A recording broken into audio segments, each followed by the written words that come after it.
अस्सलाम वालेकुम। अच्छा, आज जो हमारा टॉपिक है वो है role and responsibilities of an OT intern. ठीक है। ओटी इंटर्न कौन होता है? ओटी इंटर्न एक ट्रेनी होता है जो एक क्वालिफाइड थेरेपिस्ट की सुपरविजन में ये सीख रहा होता है कि कैसे एक रियल ऑक्यूपेशनल थेरेपी पेशेंट्स के साथ काम कर रही है। ठीक है। अब जो इंटर्न होता है ना, वो अकेले काम नहीं करता, बल्कि वो साथ साथ ऑब्जर्व कर रहा होता है चीज़ों को, वो असिस्ट कर रहा होता है, ठीक है, थेरेपिस्ट को, और स्किल्स की प्रैक्टिस कर रहा होता है। ठीक है। अब इन इन रोल्स को हम डिटेल में देखते हैं कि आखिर ओटी इंटर्न के रोल्स होते क्या क्या हैं। ठीक है। फर्स्ट आ जाती है उसकी कि पेशेंट की असेसमेंट में असिस्ट करना। ठीक है। इन इंटर्न जो है वो थेरेपिस्ट की हेल्प करता है कि कैसे पेशेंट की डेली लाइफ स्किल को चेक करके इसमें क्या क्या चीज़ें होनी चाहिए उनको ऑब्जर्व कर रहा होता है कि पेशेंट कैसे काम कर रहा है। ठीक है। कैसे लिख रहा है, कैसे चल रहा है, ठीक है, कैसे खेल रहा है, सेल्फ केयर टास्क जो उसे दिए गए हैं वो कैसे परफॉर्म कर रहा है। ठीक है। और साथ ही जो है वो इन इस सारे काम के साथ साथ वो इंफॉर्मेशन जैसे हैंड स्ट्रेंथ हो गई है, कोऑर्डिनेशन हो गई है माइंड बॉडी की, देन अटेंशन हो गई है, बिहेवियर हो गया है, इंडिपेंडेंस लेवल, इन चीज़ों को भी रिकॉर्ड कर रहा होता है। ठीक है। एक चीज़ों को असिस्ट कर रहा होता है। ठीक है। क्लाइंट जब पेशेंट आपका असेसमेंट कर रहा है तो उसमें वो उसको असिस्ट करेगा, देन उसके बाद उसको रिकॉर्ड करेगा जो उसका बिहेवियर वगैरह है। ठीक है। देन उसके बाद वो सेकंड काम क्या करता है कि थेरेपी सेशन में हेल्प करता है। ठीक है। जब थेरेपी सेशन में वो देखता है कि कैसे जो है वो क्या चीज़ें होनी चाहिए, लाइक थेरेपी मटेरियल्स को प्रिपेयर करता है। जैसे कि बॉल हो गई, पजल्स हो गए, सेंसरी टॉयज हो गए हैं, वर्कशीट वगैरह, ये सारी चीज़ें इनको वो अरेंज कर रहा होता है। ठीक है। और साथ पेशेंट्स को गाइड भी करते हैं सिंपल एक्टिविटीज़ में, जैसे कि हैंड एक्सरसाइजेज हो गई हैं, ट्रेसिंग हो गई है, ब्लॉक्स हो गए हैं, इनको कि वो कैसे स्टैक बना रहे हैं। ठीक है। इन चीज़ों को वो देखते हैं। देन आ जाता है इसका कि थेरेपी इन्वायरमेंट को प्रिपेयर करना। ठीक है। अब जो ओटी इंटर्न है ना, उसका ये भी काम होता है कि वो एक सेफ थेरेपी रूम प्रिपेयर करता है। ठीक है। इक्विपमेंट को सेट करता है, टूल्स को क्लीन करना उसका काम है, एक्टिविटी मटेरियल्स को अरेंज कर लेना, ये सारी चीज़ें इसका काम है।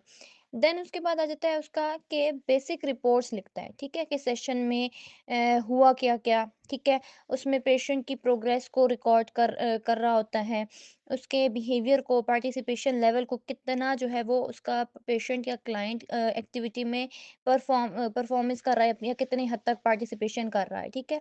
और थेरेपिस्ट के इंस्ट्रक्शंस को जो उसने सेशन के दौरान दिए होते हैं उनको भी देख रहा होता है। ठीक है। उनको रिकॉर्ड कर रहा होता है या उनको जो है वो ऑब्जर्व कर रहा होता है कि अच्छा ये इंस्ट्रक्शन इस एक्टिविटी के लिए थेरेपिस्ट ने क्लाइंट को दिए हैं। ठीक है। नेक्स्ट उसका काम क्या है कि पेशेंट्स और केयर गिवर्स को सिंपल होम एक्सरसाइजेज जो दी जाती है ना, जो थेरेपिस्ट उनको देता है। ठीक है। उनको वो एक्सप्लेन करता है। ठीक है। जैसे जैसे थेरेपिस्ट ने उसको इंस्ट्रक्शंस दी होती हैं कि आपने ऐसे ऐसे इनको बताना है, वो आगे से उनको बता रहा होता है कि आपने ये काम ऐसे ऐसे करना है। फॉर एग्जांपल, अगर एक बच्चे को दिखाना है कि वो पेंसिल ग्रिप को कैसे कर रहा है, ठीक है, वो ओटी इंटर्न उसको बताएगा फिर कि आपने ऐसे ऐसे करना है। ठीक है। थेरेपिस्ट ने ओटी इंटर्न को बताई होगी और ओटी इंटर्न फिर आगे से अपने क्लाइंट्स को या पेशेंट्स को बताता है। ठीक है। देन उसके बाद है प्रोफेशनल बिहेवियर सीखना। ठीक है। अब जब यहाँ पे ओटी इंटर्न की सबसे बड़ी जिम्मेदारी है कि अ, वो प्रोफेशनल बिहेवियर सीखे। ठीक है। फॉर एग्जांपल के पेशेंट की प्राइवेसी की रिस्पेक्ट करे वो। ठीक है। पोलाइटली बात करना पेशेंट के साथ, पेशेंस रखना हर चीज़ में। ठीक है। देन वक्त पर आना, और जो हॉस्पिटल या जहाँ पे सेंटर में वो काम कर रहा है उस सेंटर के जो है रूल्स या रेगुलेशंस जो हैं उनको फॉलो करना। ठीक है। जब आप एक जगह पे अच्छे तरीके से बात करना, अपना बिहेवियर प्रोफेशनल कर लेते हैं ना, तो समझो आपने सब कुछ हासिल कर लिया। ठीक है। देन उसके बाद जो हमारा टॉपिक है वो है क्लाइंट सेंटर प्रैक्टिस। ठीक है। अब क्लाइंट सेंटर प्रैक्टिस क्या होती है? इसका मतलब है कि थेरेपिस्ट ना सिर्फ डिजीज या प्रॉब्लम पे फोकस करेगा, बल्कि उस पर्सन पे भी फोकस करेगा। ठीक है। जो क्लाइंट आपके पास आया है या जो पेशेंट आपके पास आया है, आपका ज़्यादातर फोकस उस पे होना चाहिए। ठीक है। जो ट्रीटमेंट प्लान बनाया जाएगा, ठीक है, वो किसके अकॉर्डिंग होगा? क्लाइंट के अकॉर्डिंग होगा, ठीक है? क्लाइंट की नीड्स के अकॉर्डिंग होगा कि उसके गोल्स क्या हैं, उसका लाइफ स्टाइल कैसा है, उसका कल्चर क्या है, ठीक है? उसकी चॉइसेस क्या हैं, ये सारी चीज़ें जो हैं आपने देखनी होती हैं, ठीक है?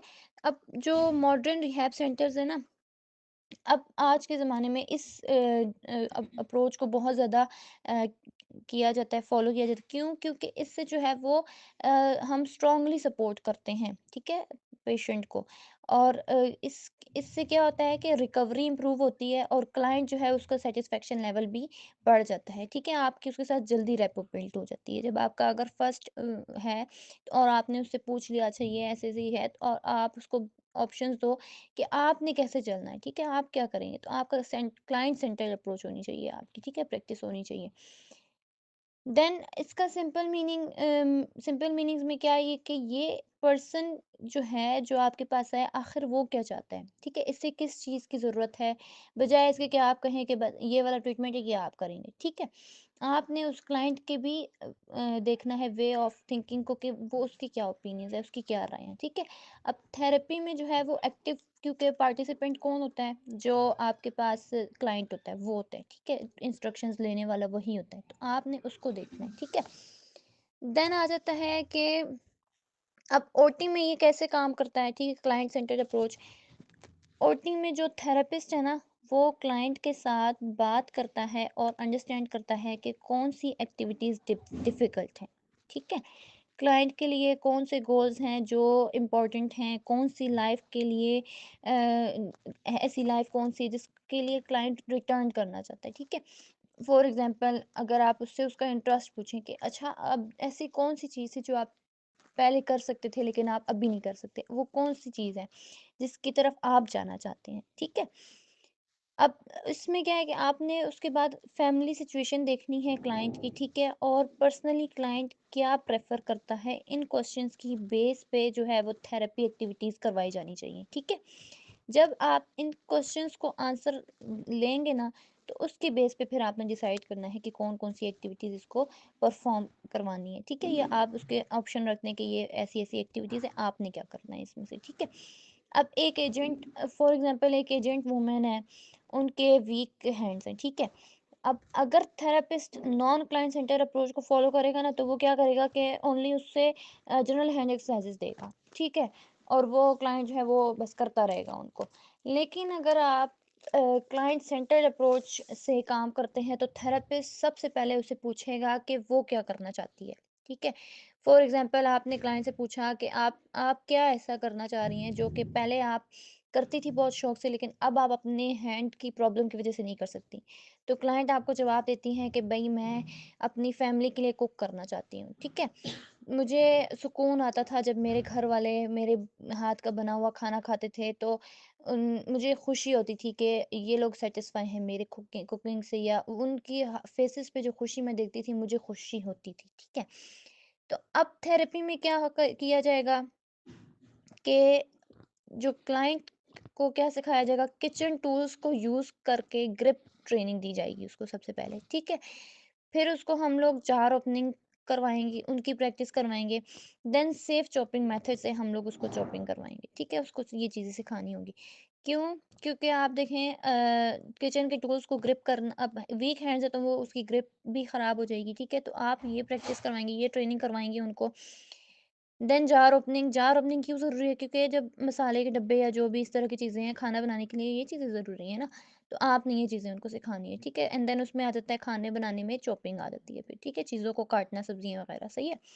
अब जो थेरेपी है वो डायरेक्टली उसकी रियल लाइफ़ के साथ कनेक्ट हो जाएगी, ठीक है? उस वुमन की रियल लाइफ़ के साथ कनेक्ट हो जाएगी। कैसे? कि उसको दिल करेगा, अब जो चीज़ जिस चीज़ में उसका इंटरेस्ट है, अच्छा आप एक कोर्स ले लेते हैं, ठीक है? फॉर एग्ज़ाम्पल, और वो आप अपनी मर्ज़ी से नहीं लिए, आपके पेरेंट्स के प्रेशर की वज़ह से आपने ले लिया, ठीक है? फॉर एग्ज़ाम्पल आप बायो पढ़ना चाह रहे हैं, आपके पेरेंट्स के दबाव है कि नहीं आप बायो नहीं पढ़ेंगे, बायो में फ़ोकस नहीं है, स्कोप नहीं है, आपने जो है वो कंप्यूटर पढ़ना है, कंप्यूटर में आगे बहुत स्कोप है, ठीक है? तो क्या होगा, आप उसको पढ़ तो रहे होंगे, लेकिन आपका उसके ऊपर कोई इंटरेस्ट नहीं होगा। आपको होगा कि बस मैं एक टोटल पूरा कर रहा हूँ, इसको बस कर रहा हूँ, ठीक है? तो जब आप वो चीज़ पढ़ेंगे, जब आपको इजाज़त मिले कि आप बायो पढ़ो, तो आप पूरे लगन के साथ उसको जाके पढ़ेंगे कि आपको होगा कि ये मेरे इंटरेस्ट की चीज़ है। अपने दिल से मैंने इसको चूज़ किया है, मैं ये करूँगा, ठीक है? तो आपने जो है वो क्लाइंट को देखना है, उनसे पूछना है उनका फ़ोकस किस चीज़ पे है, कौन-सी जगह पे वो करना चाह रहे हैं फ़ोकस, उनके अकॉर्डिंग आपने करना है। क्योंकि जब आपका इंटरेस्ट एक चीज़ में होता है ना, तो आप उसको और ज़्यादा स्ट्रॉन्गली कर रहे होते हैं, ठीक है? आपको मोटिवेशन खुद ब खुद आ जाती है उस चीज़ को करने की, ठीक है? फिर आ जाता है कि हम हमारी की आइडिया क्या है इसमें, ठीक है? क्लाइंट सेंटर्ड अप्रोच में जो थेरेपिस्ट है उससे बॉस की तरह एक्ट नहीं करना होगा, ठीक है? अब थेरेपिस्ट को कैसा एक्ट करना होगा? थेरेपिस्ट को एज अ गाइड और ट्रेनर काम करना है, ठीक है? अपने क्लाइंट के साथ। अब क्लाइंट के ओपिनियन को, उसके कंफर्ट लेवल को, उसके कल्चर को, इन चीज़ों की आपने रिस्पेक्ट करनी है, ठीक है? क्यों? क्योंकि देखें, अगर आप किसी की रिस्पेक्ट नहीं करेंगे, तो अगला बंदा आपके साथ रेपो ही नहीं बिल्ड कर पाएगा, आपके साथ कंफर्टेबल फील ही नहीं करेगा। तो आपने सबसे पहले क्या करना है कि अपना रेपो बिल्ड करने के लिए आपने उसकी रिस्पेक्ट करनी है, उसको कल्चर आपने उसकी रिस्पेक्ट करनी है, ठीक है? उसके वे ऑफ टॉकिंग की, ड्रेसिंग की, इन चीज़ों की आपने रिस्पेक्ट करनी है। अब ये इम्पोर्टेंट क्यों है क्लाइंट सेंटर अप्रोच? क्योंकि इससे जो है क्लाइंट की मोटिवेशन हाई होती है, इससे क्लाइंट का पार्टिसिपेशन लेवल इंक्रीज होता है, उसकी प्रोग्रेस फास्ट हो जाती है, ठीक है? सबसे ज़्यादा मेन इंपॉर्टेंट, उसका कॉन्फिडेंस इंक्रीज हो जाता है, उसका जो रिजल्ट उससे आया है वो लास्ट लॉन्गर होगा, ठीक है? और जब आपकी पर्सनल लाइफ को आप उसकी पर्सनल लाइफ को हेल्प करेंगे ना, तो थेरेपी जो है वो उसका सेशन लोग और ज़्यादा स्ट्रांगली ले रहे होते हैं, ठीक है? उनको और ज़्यादा शौक हो जाता है उस चीज़ को करने के लिए, ठीक हो गया? नेक्स्ट आपका जो टॉपिक है वो है ऑब्जर्वेशन ऑफ ओटी सेशंस। अब ओटी सेशंस की ऑब्जर्वेशन, नाम से ही पता लग रहा है कि जो सेशन होंगे उसको आपने क्या करना है, ऑब्जर्व करना है। अब ओटी इंटर्न क्या करेगा? अब इसका मतलब क्या है कि केयरफुली जो है वॉच करना, ऑक्यूपेशनल थेरेपी के क्लाइंट को, क्लाइंट के साथ जब ऑक्यूपेशनल थेरेपिस्ट क्लाइंट के साथ कैसे काम कर रहा है, ठीक है? उसके प्रॉब्लम्स को कैसे असेस कर रहा है, कौन सी एक्टिविटीज़ जो है वो क्लाइंट के सिम्टम के अकॉर्डिंग चूज़ कर रहा है, ठीक है? और उसका प्रोग्रेस कैसे चेक कर रहा है, ये सारी चीज़ें जो है ओटी इंटर्न सेशन के दौरान ऑब्जर्वेशन कर रहा होता है चीज़ों की, ठीक है? इसका पर्पस क्या होगा कि जो आपकी थेरेपी है, वो देखी जाएगी कि कैसे प्लान होती है, ठीक है? कैसे जो है थेरेपिस्ट क्लाइंट के साथ बात करता है, कौन-सी एक्टिविटीज़ हैं जो वो यूज़ करता है, क्लाइंट कैसे रिस्पॉन्ड कर रहा है, ठीक है? अपने थेरेपिस्ट की बातों पे, कौन-सी बात पे वो काम बिहेवियर कर रहा है, कौन-सी बात पे वो अच्छा बिहेवियर नहीं शो कर रहा, कौन-सा क्या उसके फेशियल एक्सप्रेशंस है, ठीक है? और प्रोग्रेस कैसे चेक की जाती है, ठीक है? ये सारी चीज़ें जो है वो ओटी इंटर्न इस चीज़ में देख रहा होता है, ठीक है? और टिपिकल ओटी सेशन में क्या होता है, ये सारी चीज़ें, ठीक है? अब इसमें हम देखेंगे कि टिपिकल ओटी सेशन में क्या-क्या होता है, ठीक है? इनिशियल ग्रीटिंग, सबसे पहले तो आपने क्लाइंट को जो है वो मिलना है, ठीक है?